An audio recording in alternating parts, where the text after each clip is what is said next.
Jadi alhamdulillah tadi pagi saya mendapatkan informasi dari salah seorang guru SD3 ya. SD3 Banda Aceh ya, Pak Musriyadi menghubungi saya bahwa ada salah seorang anak murid dari sekolah tersebut dalam kondisi memprihatinkan. Makanya tadi kita kemudian berkoordinasi dan saya secara pribadi menghubungi Pak Kadis Kesehatan Pak Lukman, dan alhamdulillah sangat respon. Beliau langsung menuju ke lokasi dan menugaskan Kapus ya, Kapus Baitur Rahman. Dan alhamdulillah juga sudah hadir Pak Gisi. Kita sudah melihat kondisi. Memang kejadiannya itu yang pertama, si anak ini jatuh, tangannya ini sekitar setahun yang lalu ya. Kemudian menyebabkan pertumbuhan fisiknya menjadi tidak terhambat. Kemudian sekitar Desember 2020 yang lalu dia jatuh lagi di rumah, sehingga tulang belakangnya ini yang kemudian menyebabkan muncul di belakang, menonjol. Dan dampaknya kemudian juga pertumbuhan fisiknya menjadi terganggu seperti kurang gizi.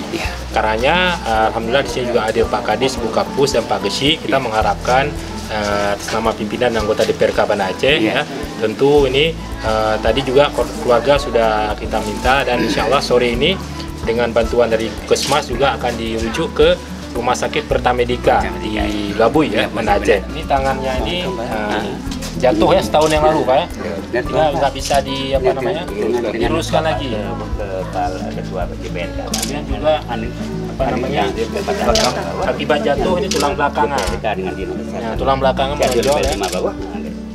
Ini sehingga tulang belakang menonjol. Informasi dari Pak Kadis ini berdampak pada pertumbuhan fisiknya. Makanya untuk memastikan apa yang sebenarnya terjadi pada adik kita ini Muhammad Zikra, insya Allah nanti akan dirujuk dan kita berharap mendapatkan penanganan terbaik, dan saya yakin pemerintah kota, Pak Kadis, Puskesmas dan Pak Gesi juga akan membackup-nya ya.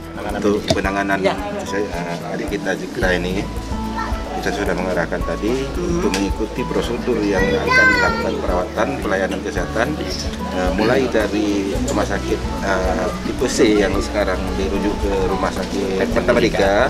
Selanjutnya kalau ada penanganan kita akan mendampingi terus.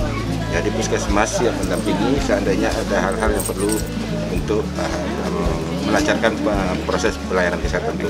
Kita berupaya Zikra ini bisa sekolah lagi.